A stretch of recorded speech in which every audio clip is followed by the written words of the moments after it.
El día de hoy me da muchísimo gusto hacer esta entrevista muy personal con alguien que en particular quiero muchísimo, el doctor Manuel Mondragón. Muchas gracias por esta entrevista, doctor. Viviana, es un placer estar contigo. Es un placer estar contigo porque te conozco antes de que existieras, lo sabes bien. Tu padre fue mi fraterno amigo desde que éramos chavos ambos. De tal manera que te vi nacer y te veo ahora con tantos éxitos y con una belleza interior y exterior maravillosa. Ay, muchas gracias, contigo, doctor. Vivi. Qué emoción. A ver, platícanos de tu padre. Tu padre trabajó, era un ingeniero Mi padre muy destacado, trabajó en se fue a empresas de vivir aceite. a Estados Unidos, allá se formó. Vivió 18 años en Estados Unidos, particularmente en Chicago. Y regresó a México en el año de 33 para casarse con mi madre en el año de 34. Entró a laborar en la compañía El Águila de Petróleos. A él le tocó entonces la expropiación petrolera, y cuando vino la expropiación petrolera, el propio sindicato formado lo invitó a continuar en Petróleos Mexicanos. En 1939 él inaugura la primera oficina de comercialización entre la nueva organismo Petróleos Mexicanos y Estados Unidos, y nos vamos a vivir a Nueva York. Yo era un niño prácticamente recién nacido. Pues vamos a vivir a Nueva York en el año 39. ¿Ya habían nacido tus dos hermanas? Había nacido mi hermana mayor. La chica yo le llevo 10 años, de tal manera que no había nacido naturalmente. Y él regresa al año y después se jubila en Petróleos. Después de 35, 40 años de trabajo, quiso mucho a la institución petrolera. Y después murió trabajando, porque él era un workaholic, no podía dejar de hacerlo. ¿Cómo crees tú que tenga que ser la educación hacia los hijos? Yo creo, Vivi, que el amor no está peleado con la firmeza, el cariño no está peleado con el orden, pero tiene que haber congruencia en la educación. No puede uno predicar sin el ejemplo.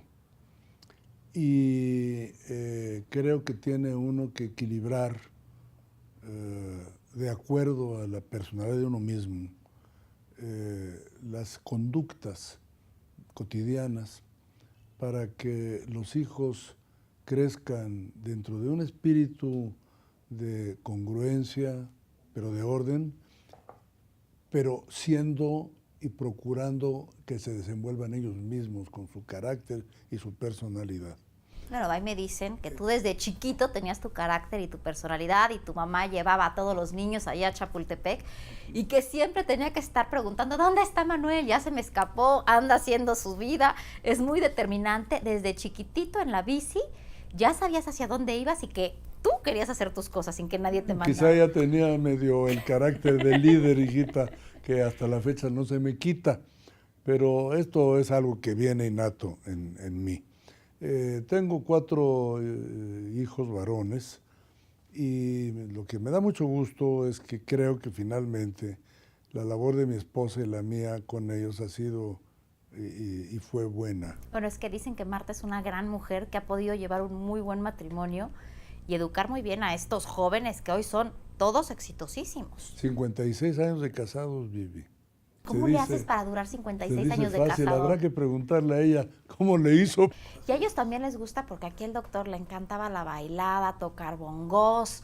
Toda esta parte también la artística la tienen. ¿La sigues tú también disfrutando? La sigo usando.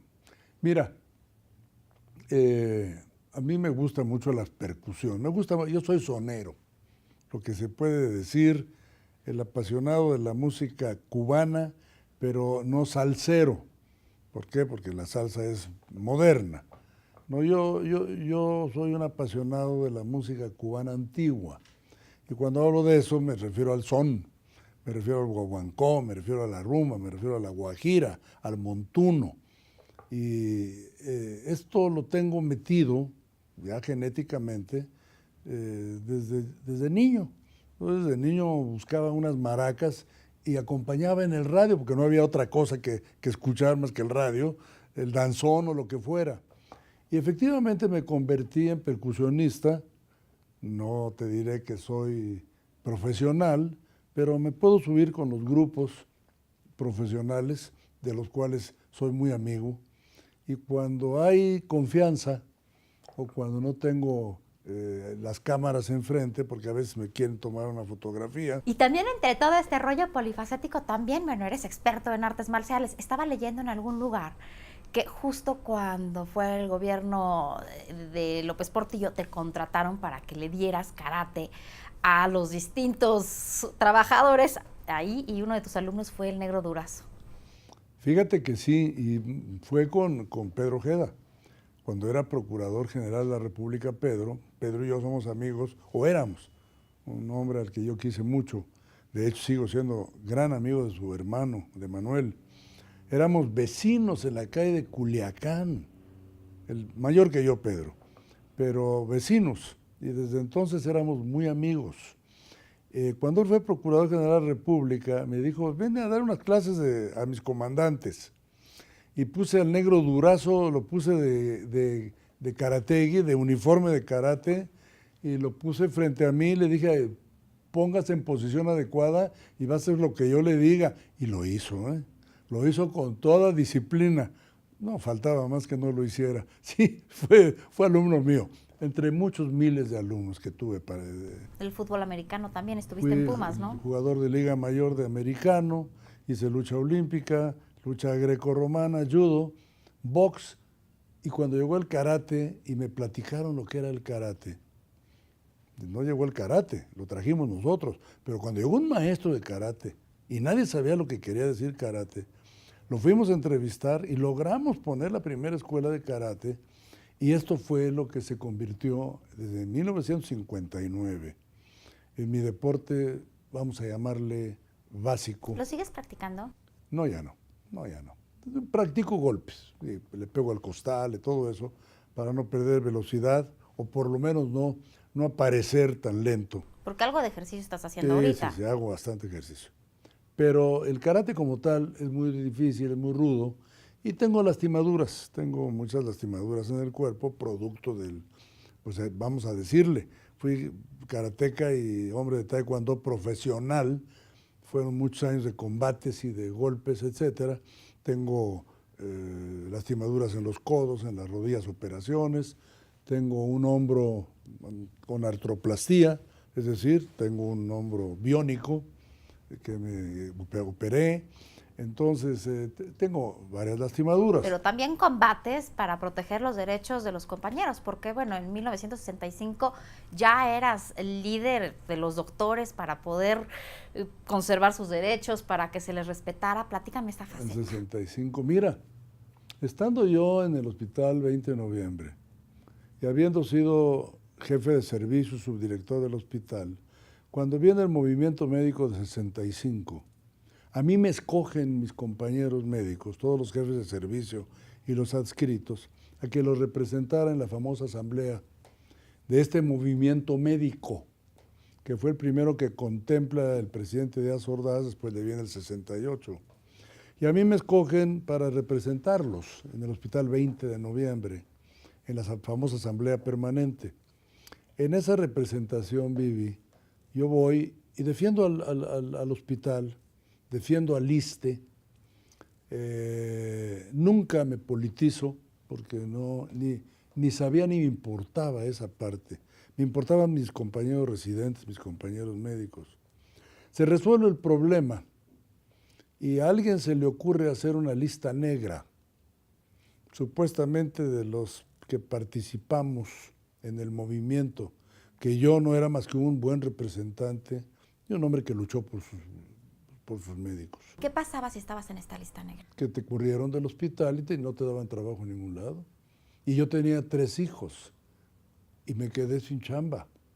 Y me quedé sin ser maestro, sin investigar, sin tener un trabajo idóneo como era ser jefe de servicio de mi especialidad, bien formado en una institución importante. ¿Y dónde entras? ¿Cómo reconstruyes tu vida? Porque debe de haber sido durísimo. Después de cuántos años de estudiar medicina, que te digan no eres médico. Estudios de administración, me metí a hacer otras cosas y empecé a tener cargos paramédicos, de tal manera que eso me permitió más otros estudios y empecé a hacer labores paramédicas y finalmente, Vivi, encontré otras puertas que me dieron la oportunidad de 40 años de ser de director general para arriba, ininterrumpidamente, salvo 2 años sabáticos, en 40 años. He sido subsecretario de Estado, subprocurador general, he sido secretario de la ciudad en salud, en seguridad, he sido miembro del gabinete del presidente, tengo 4 o 5 nombramientos presidenciales. Oye, a ver, llevas ya muchos años en el tema de seguridad, no puedo dejar de preguntarte. Ha habido muchas voces que dicen, Manuel Mondragón relajó la seguridad en los penales de máxima seguridad y por eso se escapó el Chapo. Pues no creo que sean muchas voces, creo que hay alguna nada más por ahí que está repetido, situación que me extrañó mucho, porque las muchas voces, modestia aparte, un poquito me extrañan en algunas áreas de seguridad. Y lo digo porque creo que tú también lo has escuchado por ahí, en algunos lugares. No, mira, cuando yo salí de la comisión y no he aceptado comentar al respecto de la Comisión Nacional de Seguridad, tenía 2 meses la persona que se fugó adentro y dejamos perfectamente establecidas las áreas de control para él, en el sentido de la ubicación, no por minuto, sino por segundo, de su presencia en donde estaba recluido, los audios, y yo hacía llegar un informe diario de 3 que recibía al día de la persona esta, en donde por segundo me decían qué hacía, cómo lo hacía y dónde lo hacía. Entonces alguien ha dicho que relajé, una sola persona lo ha escrito, no quiero decir el nombre, pero es un compañero tuyo, informador, que no sé de dónde obtuvo estos datos. No juzgo después lo que ocurrió porque lo desconozco. No quiero decir que yo lo hice bien y después las cosas no se hicieron bien, lo subrayo. Yo te estoy diciendo después de que tú dejaste el cargo estuvo 13 meses más en el penal de máxima seguridad. Sí me tocó hacer, y en ese momento había un informe permanente de 24 horas al día de esta persona, minuto a minuto, yo diría segundo a segundo de lo que hacía. Es falso entonces esa situación, no hay manera de suscribir ese comentario. No me he metido a aclararlo porque no creo que valga la pena. No, porque además de todo ya ahorita, como no hay una línea narrativa de qué pasó, están tratando de buscar culpables. Entonces simplemente al que sea. Contesto a esta a esto que tú me dices, porque el hecho es falso, no es cierto. Y hay muchas otras informaciones sobre mi forma de trabajar, tanto en la seguridad de la Ciudad de México como en la comisión, pues que avalan que las cosas se hicieron como debieron hacerse. Es que lo que pasa es que estos puestos de seguridad sí finalmente te ponen en el ojo del huracán y son puestos muy complicados y muy difíciles. Bueno, tú cuando llegaste también en el 2008 a la Secretaría de Seguridad Pública del DF también fuiste muy criticado porque estaban muy enojados tus antecesores de que se hubieran revertido los índices de violencia como se revirtieron en la Ciudad de México, la cantidad de cámaras que empezaron a implementar. ¿Sí se dio vuelta de tuerca ahí? ¿Cómo se hizo esto? Pues mira, yo sí creo que se cambió, y lo más importante para subrayarlo es la opinión pública. Cuando la percepción da una respuesta, la percepción ciudadana da una respuesta como la que me dio en el entorno de mi trabajo, es cuando tienes la posibilidad de decir, este cuate no hizo las cosas mal, las hizo bien. Si tú puedes hablar de números, abatimos en tal porcentaje el robo a transeúnte, el robo a automóvil, el robo a casa habitación, ABC. Si la gente tiene una percepción diferente, de nada te sirve. Pero ahora vamos a empezar a hablar. Esta entrevista es solo del doctor. Claro. Bueno. Preguntas cortas, respuestas cortas. Échole. ¿Cuál es tu libro favorito? Me gusta leer algo que me deje algo. Algo que me deje algo. Y lo que más me interesa es no perder la parte novelada, pero la novela histórica es la que más me interesa. Porque finalmente al leer novela me distraigo, pero cuando tiene un fondo histórico me amarro mucho a seguir aprendiendo. Y como la historia me fascina, me encanta la novela histórica. Entonces, tengo una preferencia del tipo de lectura, más que de un libro en particular. Y obviamente recuerdo algunos muy especialmente, ¿no? A ver, doctor, una pregunta difícil. ¿Cuál ha sido el día más triste de su vida? El día más triste es la muerte de mi padre, al que lloré profundamente. Lloré con desesperación. Estando junto a un hijo mío, lo tomé en mis brazos cuando lo encontré tirado, muerto, porque me avisaron temprano en mi casa que parecía que mi papá había fallecido. Y yo desde un punto de la ciudad a la otro llegué y efectivamente había fallecido. Me pegó muchísimo. ¿Y el día más feliz de tu vida? Han sido muchos, Vivi, pero uno de los que yo recuerdo fue cuando yo me retiré como campeón nacional invicto de karate en el torneo nacional. Y mis 3 hijos, el más chico no, estaba muy chiquillo, ganaron el campeonato nacional, cada uno de ellos en su categoría. Entonces tengo una foto. ¿El mismo día? ¡Qué emoción! El mismo día, mis 3 hijos, cada uno en su categoría, y además contra cientos de competidores, ¿eh? Eran competencias. Pero tenían un buen maestro. Y yo me estoy retirando con 2 trofeos, porque gané segundo lugar en kata y primer lugar en combate. Y mis hijos ganaron primer lugar en cada una de sus categorías en combate. Y estar con mis 3 hijos y tu servidor en el deporte, ganando el campeonato nacional, un verdadero campeonato nacional, fue un día muy feliz. A ver, complétame esta frase. Manuel Mondragón es... Es congruente. Muchas gracias.